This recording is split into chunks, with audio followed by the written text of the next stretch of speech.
El ministerio Semilla de Fe presenta Una Semilla de Fe. Dios está esperando por ti para renovarte. Jesús dijo: si alguno tiene sed, venga a mí y beba. Clama a mí, y yo te responderé, y te enseñaré cosas grandes y ocultas que tú no conoces. Y ahora, hablemos con Dios. Oh precioso Dios y Señor Salvador de nuestras vidas, hoy me dirijo a ti con el propósito, Señor, de que tu palabra ministre de manera poderosa en cada vida que hoy se acerca a escuchar este precioso mensaje de la palabra. Señor, que sea transformada la vida de aquellos que tanto te necesitan, Señor. Yo te lo suplico en el nombre de Jesús. Amén. ¿Quieres escuchar la voz de Dios? Abre tu Biblia y en ella encontrarás medicina para tu vida.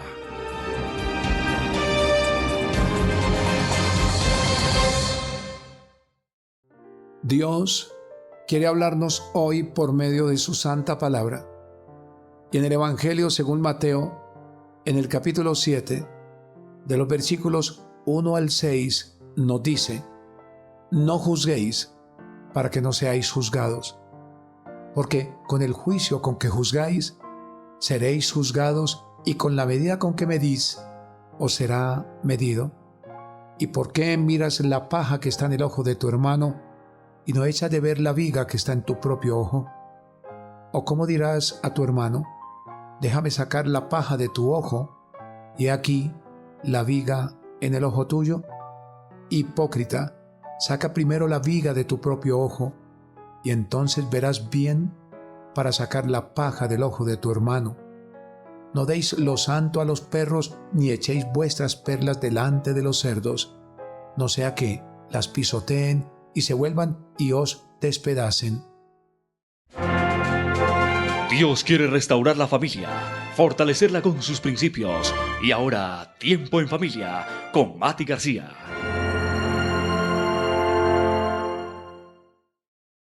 Hola amigos y amigas. Detectamos fallas en la comunicación cuando somos vulnerables, debido a heridas y a daños que distorsionan la realidad de los hechos. Justificando entonces nuestro comportamiento, interpretamos la comunicación de acuerdo a lo que percibimos por nosotros mismos.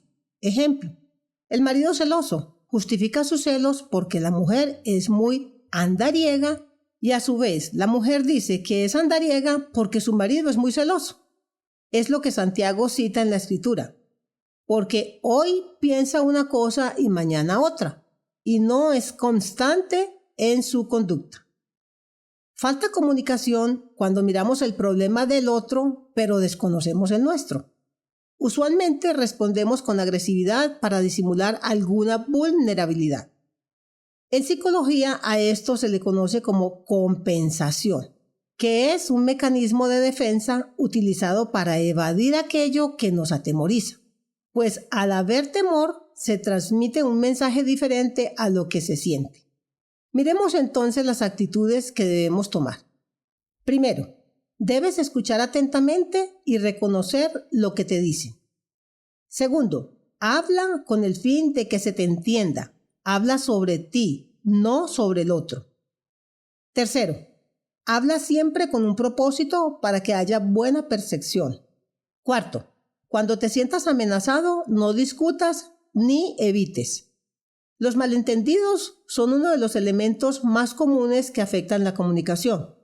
Lo que para unos significa una cosa, para otros puede concebirse de otra manera, de tal forma que es de vital importancia aclarar y especificar lo que cada una de las partes percibe para no ocasionar molestias o agravios a la otra persona. La palabra de Dios nos dice: hermanos, no se quejen los unos de los otros, para que no sean juzgados. Chao amigos. Deja que la palabra de Dios refresque tu alma, tu corazón y tu espíritu, y te lleve a ser una persona conforme al carácter de Cristo. Con ustedes, el pastor Gerson Rodríguez. Reiteradamente, todo ser humano se deja guiar por lo que ve o por lo que oye, es decir, por las apariencias de las personas, y se hacen conjeturas acerca de lo que se ve, hasta el punto que llegan a opinar del testimonio de ellas, causando mucho daño en la gran mayoría de los casos. El Señor quiere preguntarnos en esta hora, por la Escritura, con una contundente palabra que nos define el título del mensaje del día de hoy. ¿Y por qué juzgáis? Se hace necesario que veamos a fondo, por el diccionario de la Real Academia de la Lengua, lo que significa el término juzgar. Significa calificar, y calificar por grados o peldaños lo que creemos nosotros medir en números o en términos porcentuales, lo que determina el perfil de una persona en cualquier área de su vida. Ejemplo, cuando se define el perfil en el área académica, el coeficiente intelectual y, ¿por qué no?, su apariencia física. Conceptuar también es otro significado del término juzgar, y esto está relacionado con juicios emitidos por la percepción que se tiene en un campo específico que la persona puede conocer. Juzgar también es considerar, y todo esto está relacionado con conceptuar. Juzgar también es conjeturar. Puede tener relación con los juicios a priori que muchas veces se hacen acerca de algo o de alguien. Juzgar también es estimar, y el estimar hace relación con la estadística cuando, por medio del censo específico, se estiman o establecen parámetros acerca del objeto estudiado. Aclaramos en esta hora que la estadística, siendo importante para dar una información aproximada, no es exacta. El consolidado de lo que se investiga por la estadística te acerca a lo deseado, pero no es perfecto. Juzgar es apreciar, es algo que tiene relación con la óptica, y debemos saber que no todo lo que brilla es oro. Es discernir, y déjame decirte algo, discernir es un don de Dios que suele llevarnos al fracaso si no pedimos su dirección. Juzgar es valorar, y valorar es lo que el ser humano estima con respecto a lo que muestra una persona. Teniendo en cuenta estas definiciones y quizá pensando en que una de ellas, o por qué no todas, te ha impactado, quiero que te preguntes con toda la sinceridad: ¿y por qué juzgamos? Ese es nuestro segundo elemento a tratar por la palabra de Dios. Juzgamos porque desconocemos que es un vicio. El Señor Jesús, así como se refirió a los judíos en su tiempo, se refiere a nosotros hoy de la misma manera. No juzguéis para que no seáis juzgados, porque con el juicio con que juzgáis seréis juzgados, y con la medida con que medís os será medido. Y cuando el Señor habla en esos términos es porque nos está asegurando que el juzgar a los demás es un vicio del ser humano desde que su naturaleza humana cayó por el pecado. Juzgamos porque desconocemos que es una prohibición. La Escritura nos exhorta a no hacerlo cuando nos dice: hermanos, no murmuréis los unos de los otros. El que murmura del hermano y juzga a su hermano, murmura de la ley y juzga a la ley. Pero si tú juzgas a la ley, no eres hacedor de la ley, sino juez. Tremenda palabra. Uno solo es el dador de la ley, que puede salvar y perder. Pero, ¿tú quién eres para que juzgues a otro?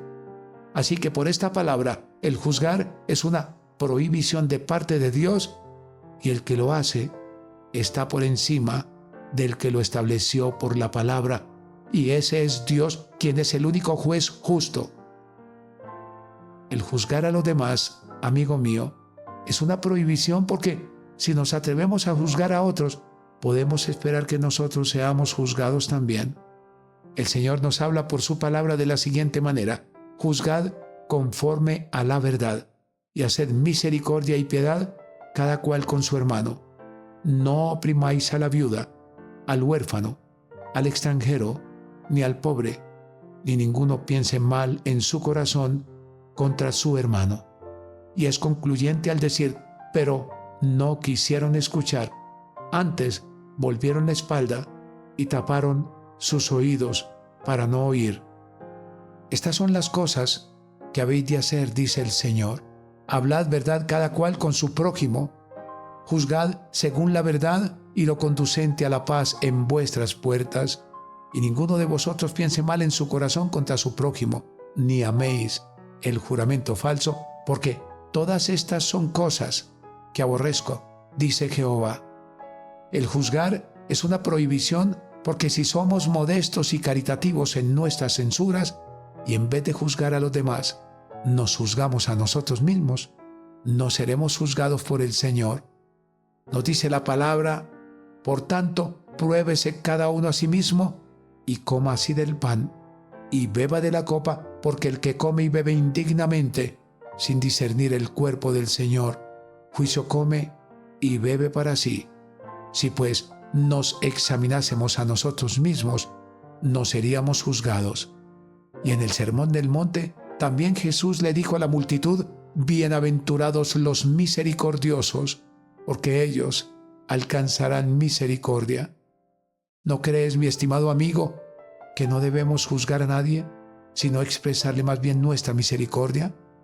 ¿Cuántas veces nosotros caemos en estas tentaciones, en estas dificultades, o podríamos decir, porque es verdad, en este pecado?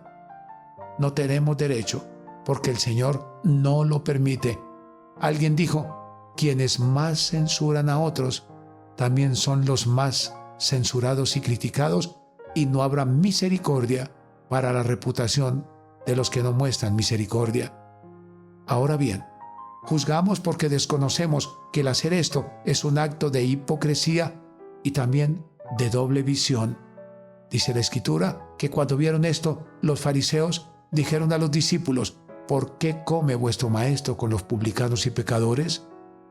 Al oír esto, Jesús les dijo, los sanos no tienen necesidad de médico, sino los enfermos.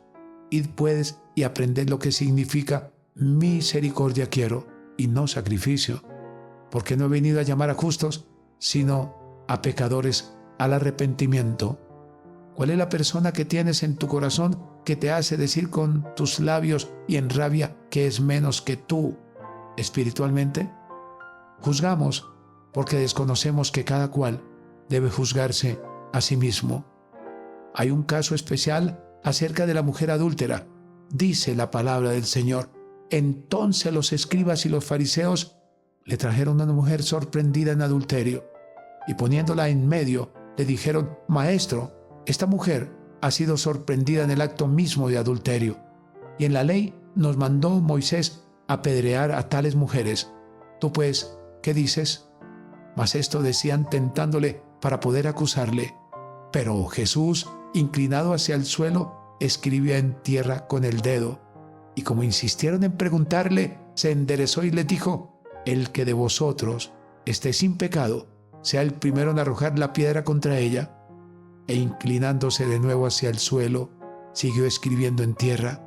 Pero ellos, al oír esto, acusados por su conciencia, salían uno a uno, comenzando desde los más viejos hasta los postreros. Y quedó solo Jesús y la mujer que estaba en medio. Enderezándose Jesús y no viendo a nadie, sino a la mujer le dijo, Mujer, ¿dónde están los que te acusaban?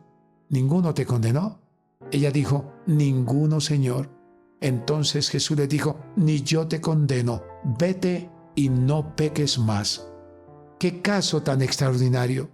¡Qué caso tan maravilloso! ¿Cómo nos manda el Señor a juzgarnos a nosotros mismos antes de juzgar a los demás? Finalmente, juzgamos porque desconocemos que cada uno debe responder de sí mismo y no de otros ante el tribunal de Cristo. La Biblia nos dice, porque es necesario que todos nosotros comparezcamos ante el tribunal de Cristo para que cada uno reciba lo que haya hecho mientras estaba en el cuerpo, sea bueno o malo. Pero también nos dice, tú ¿por qué juzgas a tu hermano? O tú también, ¿por qué menosprecias a tu hermano? Porque todos compareceremos ante el tribunal de Cristo. En conclusión, alguien dijo: yo deseo el doble de lo que tú deseas para mí. Pero Jesús dice todo lo contrario.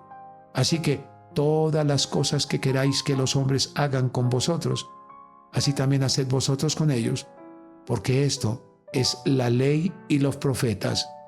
Si vienes pasando por esta dificultad de juzgar a tu hermano, a tu amigo, al vecino, a tu familiar, o has sido juzgado por otro, estás afectado en tu corazón por esta causa, déjame decirte que aquí está el Jesús que perdona, el Jesús de la mujer adúltera, el Jesús de los pecadores, el Jesús que no está interesado en que tu pecado sea señalado, sino que está interesado en exaltar tu vida si vienes a Él arrepentido de todo corazón. La mujer adúltera fue fortalecida por el Señor, no fue señalada, no fue criticada, sino que precisamente fue levantada para ser lavada con la sangre de Jesús. Si estás en esta condición, amigo mío, o en cualquier otra condición, este es el momento especial para que vengas al Señor y hagas una oración de poder que cambiará tu vida y te llevará al reino de los cielos. Di conmigo: Señor Jesús, te doy gracias en esta hora por esta palabra y te ruego que laves mis pecados en tu sangre y me levantes sin señalar. Señor, yo abro la puerta de mi corazón para que seas el único y suficiente Salvador de mi vida. Inscribe mi nombre en el libro de la vida y séllame con tu Santo Espíritu para la vida eterna. Amén. El ministerio Semilla de Fe presentó Una Semilla de Fe, un mensaje refrescante para tu alma.